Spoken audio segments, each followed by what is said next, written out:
Jelajahi cara baru mendapatkan informasi. Download Metro TV Extend sekarang. Suara perubahan.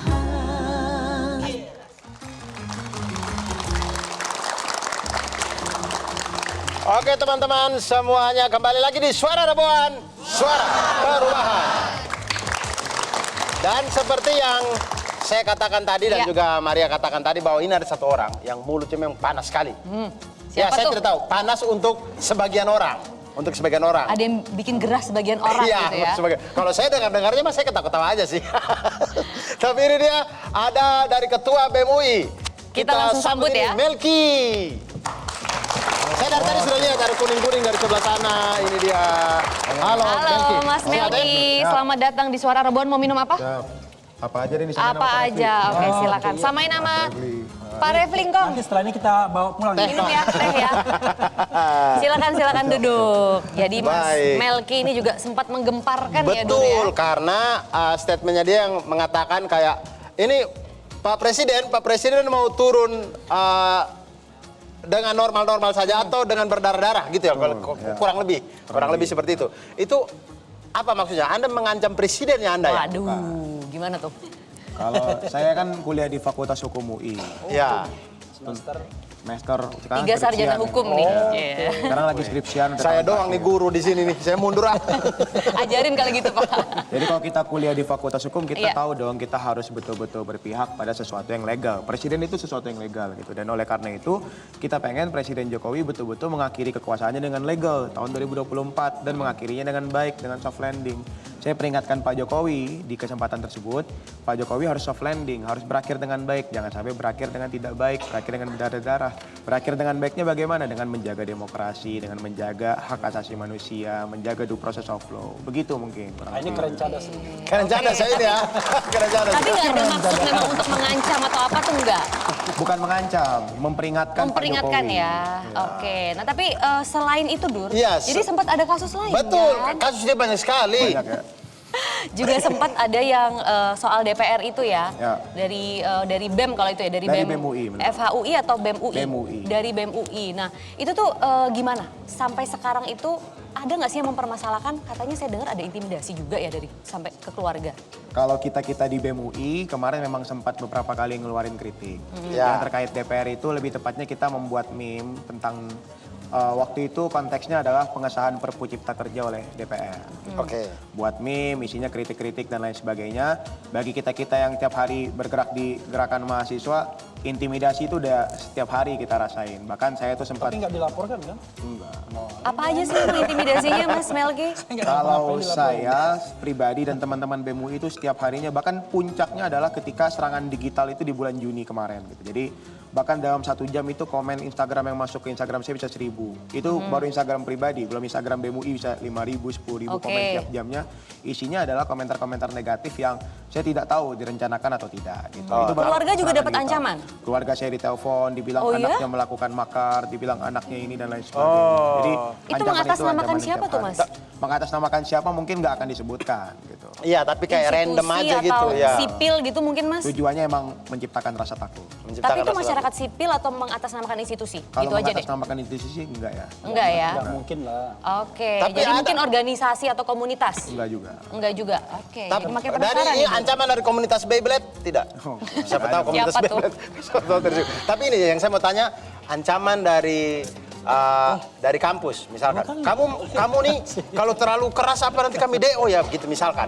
Kalau ancaman drop out, ancaman dihitamkan akademik itu udah dari beberapa tahun lalu kita alami di BEM UI. Dan sudah DO juga ya? Belum. Oh belum. Nggak drop out kita, masih cum laude sampai sekarang. Karena kalau Rocky bilang Boleh lah ya memotivasi dikit. mendewakan diri. Oke, nah ini mungkin juga saya pengen tahu, apakah dengan kasus-kasus yang mungkin Bang Refli juga Mas Melki sedang hadapi saat ini tuh merasa bahwa kebebasan berpendapat zaman sekarang itu semakin sulit begitu? Ya kita harus lihat standar demokrasi kita ya. Jadi yang namanya reformasi itu kan hadir untuk menegakkan demokrasi dan hak asasi serta konstitusi. Nah mereka yang selalu mengekang kebebasan ini kan tidak paham bahwa konstitusi kita kan kedaulatan rakyat. Jadi bukan penguasa yang harus dilindungi untuk pertama kalinya, tetapi rakyat harus Jadi merasa tetap sudah nggak demokrasi maksud lagi saya, nih kita iya, gitu. agak aneh ketika ada orang yang mengatasnamakan wakil dari penguasa tiba-tiba mempersekusi masyarakat. Kan tidak sesuai dengan paradigma berpikir. Nah, kalau dikatakan apakah kemudian kebebasan itu makin sempit, ada ruang-ruang kebebasan itu tetap ada, kita harus akui, tidak seperti zaman Orde Baru. Baik. Tetapi kita kan pengen standar demokrasi kita tinggi. Tinggi, lebih naik. Kalau ada orang. Jadi sekarang turun nih Iya. merasanya. Oh iya, memang Mas Melki juga memang standar merasa turun? Memang ada indikatornya kan, Iya, Freedom iya. House Iya misalnya. betul. Nanti kita ada data-datanya tuh, Iya. Bang. Ya. Kita Dan partly free loh sekarang negara Betul, kita. betul. Dan ini Bukan masalah lagi free. kebebasan berpendapat ini kan bagian dari hak asasi kita sebagai manusia ya. Nah, berbicara tentang hak asasi manusia ini paling pas kalau kita bicara sama orang yang paham sekali dengan hak asasi manusia. Siapa dia, Dur? Ini ada dia Bapak Usman Hamid. Beliau Oke. adalah Direktur Eksekutif Kita langsung Amnesty International sambut. Indonesia. Di manakah beliau berada? Ada di sekitar sini. Ternyata lagi mau pesen bakso Bapak atau mau ternyata masih pesen ngopi di ini, situ. kopi nih. Boleh ke sini Bang Usman? Usman tahu betul dia harus duduk di mana. Mari Bang. Silakan Bang Usman, selamat datang di Suara Robohan. Silakan, silakan. Tapi saya senang, saya dipanggil Bang, dia dipanggil Bapak. Kita semua abang-abang aja lah sekarang ya malam ini. Abang-abang. Sini, sini. Oh boleh. Oh, situ boleh. Di situ Oke, juga boleh. silakan Oke. Bang Usman. Nah, ini pas banget ya kalau kita diskusi sama Bang Usman di sini. Bang Ya. Usman, kalau melihat begitu ya mengenai fenomena yang ada sekarang begitu, apakah memang kebebasan berpendapat yang merupakan hak asasi manusia ini sekarang semakin menurun? Bang Usman bagaimana melihat? Ya menurun karena terutama kebebasan sipil. Kebebasan sipil itu kebebasan berpendapat, berserikat, berkumpul atau beroposisi atau kebebasan pers. Kalau kita lihat tadi Bung Refli menyebut Freedom House. Freedom House itu lembaga indeks demokrasi yang tiap tahun menuliskan laporan tentang kondisi negara-negara, Iya. kondisi kebebasannya. Nah Indonesia itu sejak 2013 itu statusnya separuh bebas. Padahal sebelumnya 2006 sampai Ini ya, 2012. ada datanya juga ya Bang ya? Nah, kita ada nih datanya juga Nah bisa ini juga bisa ditampilkan. dilihat. Nah, ini kalau ini kan per persentase ya. Jadi kalau per persentase seluruhnya memang kurang lebih seperti ini nilainya 61, 59, 59, 59 seterusnya sampai ke 58. Artinya dalam 4 tahun terakhir itu kecenderungannya turun. Oh, Iya. turun. Nah, kalau kita lihat secara umum, kan mereka punya 3 besar kategorinya. Pertama, negara yang dikategorikan kebebasan, bebas penuh, fully free. Atau yang kedua, separuh bebas, partly free. Atau yang ketiga, not free, nggak Iya. bebas sama sekali. Nah, meskipun ini meskipun turunnya sedikit, tapi secara keseluruhan kita berada dalam status yang separuh bebas gitu.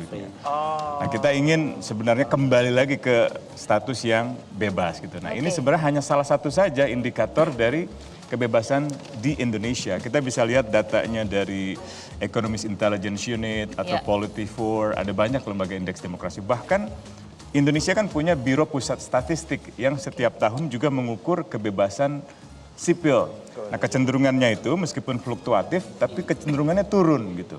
Data-data di LBH, YLBHI, Kontras, di Amnesty International itu memperlihatkan kasus-kasus itu banyak sekali tiap tahun terjadi gitu. Nah, selain itu Bang Usman kita juga punya data nih. Di layar bisa dilihat juga pemirsa bahwa masyarakat ini ternyata semakin takut untuk berpendapat. Betul. Nah, ini Ini dia. survei dari Setujunya Indikator tuh Politik Indonesia. 56% lebih. Ini survei dari Indikator Politik Indonesia. Nah, Bang Betul Usman sekali. bagaimana melihat fenomena ini dan kenapa sih Bang kita tuh bisa sampai di titik ini setelah kita tuh sudah 78 tahun merdeka? Ya, karena pemerintah yang baru ini sebenarnya kurang memberi prioritas pada hak asasi manusia. Lebih banyak memprioritaskan ambisi pada bidang ekonomi gitu. Dan itu sudah kelihatan dari awal, dari pemerintah Jokowi periode yang pertama gitu. Dan Oke. ini akibatnya banyak sekali kritik-kritik terhadap pemerintah yang dianggap mengganggu program ekonomi kemudian diredam dengan berbagai cara. Ada yang dikriminalisasi, ada yang misalnya dihack, diretas sosial medianya. Dan kalau Itu Mas kita Melki lihat ngalamin ya? Twitter BMUI sampai hari pernah ini ya, diretas. Tempo Oh, masih juga belum pernah. selamat sampai sekarang. Masih belum selamat sampai sekarang. Watchdog, Dendi Dwi Laksono, ada banyak lagi lah kasus-kasus yang Saya kalau 3-4 kita kali dilaporkan. ya, dan memang dari awal pemerintahan Pak Jokowi sudah merencanakan agar pasal penghinaan presiden, penghinaan pemerintah itu dimasukkan kembali ke dalam hukum pidana kita. Dan itu waktu itu didukung juga oleh Pak SBY itu. Masa sih Bang? Tapi kok Presiden kemarin berpidato di depan MPR. DPR kan mengatakan bahwa nggak apa-apa nih, Ya. saya sih nggak masalah, saya sih Itu santai aja. tergantung Cuma mood, tergantung mood. mengkritisi Ya. kenapa sih moral Ya. orang Indonesia ini sekarang menurun. Ya. Yang memang kita juga akhirnya jadi refleksi lagi nih, ini sebenarnya mengkritik atau menghina. Jadi kita bisa membedakannya itu kayaknya gimana gitu kan. pandangan itu berangkat dari keresahannya pada diksi, pada istilah, pada teks yang digunakan oleh misalnya Bung Rocky Gerung gitu ya. Bukan pada konteks, bukan pada kritiknya Bung Rocky dan para serikat buruh terhadap ketimpangan sosial ekonomi antara kelas buruh dengan kelas oligarki yang berada di balik misalnya proyek ibu kota negara. Oke. Kritik yang kedua sebenarnya dari teks, dari konteks pidato itu sebenarnya Indonesia terlalu misalnya menggantungkan diri pada Tiongkok. Padahal misalnya dulu di zaman Soekarno yang saya tahu ketika membangun Stadion Utama Senayan, membangun Semanggi, membangun Hotel Indonesia, Sarina sampai dengan Ganevo di Jalan Asia Afrika itu dengan Tiongkok, dengan Soviet, dengan Baik. Amerika, bahkan dengan Jepang. Baik, Misalnya Stadion Utama itu dengan Soviet. Kemudian Jadi jembatan mengkritisi Semanggi dengan kebijakannya Amerika. Jadi begitu ada ya, Bang politik Usman, ya? perimbangan secara global. Jadi kalau Oke. kita mau menjadi pemain strategis di tingkat dunia, jangan hanya pada satu negara saja. Orde Baru dulu hanya dengan Amerika saja misalnya. Oke. Kebanyakan, paling Jepang sesekali. Tapi Oke. kalau di zaman Soekarno itu ada politik perimbangan. Nah konteks kritik seperti itu yang dilupakan. Nah ini yang saya kira akhirnya ribut tentang istilah tentang itu. Iya. Sebenarnya kalau kita perhatikan istilah hal yang biasa, misalnya dalam lagunya Iwan Fals tentang sekelompok polisi yang terlibat Oke. di dalam bisnis narkoba, atau lagunya Ananda Badudu tentang bangunlah misalnya gitulah, atau lagunya bertaut siapa ini namanya Nadine Amiza itu kan Oke. tentang Bunda gitu kan, hidupku berjalan seperti jadi Oke. itu sebenarnya satu istilah saja yang sudah banyak digunakan di dalam karya seni, di dalam bahkan Artinya tidak perlu dibesar-besarkan nggak perlu begitu. dibesar-besarkan. Ini Justru oke. Tapi dia Menarik ya. garis ketersinggungannya Itu itu dia. sulit. Dia main di perasaan orang masalahnya. Karena sebagian orang kan beda pendapat. Iya. Nah itu bagaimana tuh? Nah, Dan kalau mau menyamakan, jadi karena nggak ada pejabat, pakemnya kan kalau ya, jadi Bang? kalau mau jadi pejabat publik dalam standar internasional itu dia harus punya toleransi yang lebih tinggi terhadap kritik, terhadap Ketimbang kita yang oposisi. lain. Dan ya. toleransi Ketimbang pemerintah kita yang saat ini lain, rendah. gitu. Apakah toleransi pemerintah saat ini Menurut saya rendah? rendah dengan ada banyak sangat kasus rendah. penangkapan, Gimana, Kakak Abdur? peretasan gitu. Ya, saya tidak tahu tapi secara data sih yang dikriminalisasi banyak juga sih. Banyak. Coba kita lihat kalau gitu. Iya, ini dia ada datanya nih. Jadi dari tahun 2019 hingga 2022 kan terjadi 316 kasus kriminalisasi Undang-Undang ITE dengan 332 korban. Ini data dari Amnesty International Indonesia. Artinya kalau berapa 316 tadi ya? Iya. Satu tahun 300, hampir setiap hari ada korban dalam satu tahun. Takut bentar lagi. sekali ya. Tapi itu bukan undang-undang ITE aja menurut saya. Undang-undang hukum Lebih pidana, banyak 1946 ya itu. itu juga Itu yang hukumannya paling berat. bahaya itu. Oke, Hukumannya berat. oke. Nah, gimana Kakak Abdur? Ada keresahan-keresahan Nah, nggak? itu kira-kira Bang, sebagai kita kan itu kan hak Iya. berpendapat, hak Iya. asasi manusia kita. Itu karena ketersinggungan di satu sisi ketersinggungan ini tidak ada garis batas yang Iya. jelas. Sebaiknya bagaimana masyarakat dalam menyampaikan kritik dan saran dan segala macamnya ini? Ada 3 hal itu biasanya yang penting ya. Pertama, kritik itu memang dimaksudkan untuk menyatakan pendapat dalam rangka kita menjadi bagian dari warga negara yang berpartisipasi secara aktif. Yang kedua, sebenarnya kita boleh dan punya hak untuk mengungkapkan adanya penyalahgunaan kekuasaan, korupsi, kolusi, nepotisme, mengkritik politik dinasti gitu atau mengkritik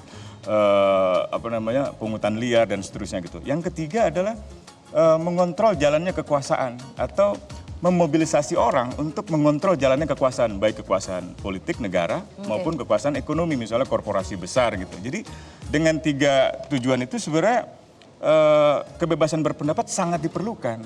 Tapi itu pada level negara.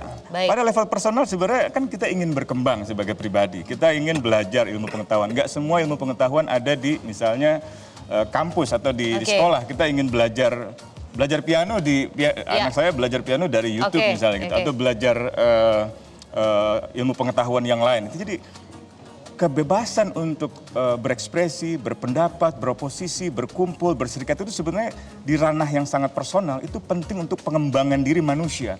Baik. Kalau ada negara yang tidak menginginkan itu dijamin, berarti Oke. negara itu justru tidak sedang mengembangkan manusia-manusianya gitu. Berat sekali. Nah, ini berat sekali. Negara sedang tidak mengembangkan manusia-manusia. Iya, tapi kira-kira ya kalau ada orang Ada bulan saya yang bilang ya. Iya. itu kira-kira emang mengganggu kestabilan dan keamanan itu negara dia, nggak itu sih? dia yang saya Nah, berpikir itu. maksudnya seberapa takutnya negara ketika kita kritik itu apakah kita mengganggu keamanan negara. Oleh karena itu kayaknya kita perlu bicara. Ada satu dengan orang lagi ya ini. orang yang Pas gitu ya. bergelut di dunia intelijen. Wis, kita langsung undang beliau Ini ya. dia, opa kita bukan opa si bapak. Bapak kita, Bapak Saud Situmorang. Wah, Bapak. makan bakso juga Bang Saud. Bang Bang Saud, Saud. silahkan boleh bergabung bersama kami. Nanti boleh dilanjut ya Bang. Good. Makan baksonya, Sehat silahkan. selalu. Mari Bapak. Oke. Nah, pemirsa sekalian, kita akan lanjut berbicara dengan Bapak Saud Situmorang setelah yang berikut ini.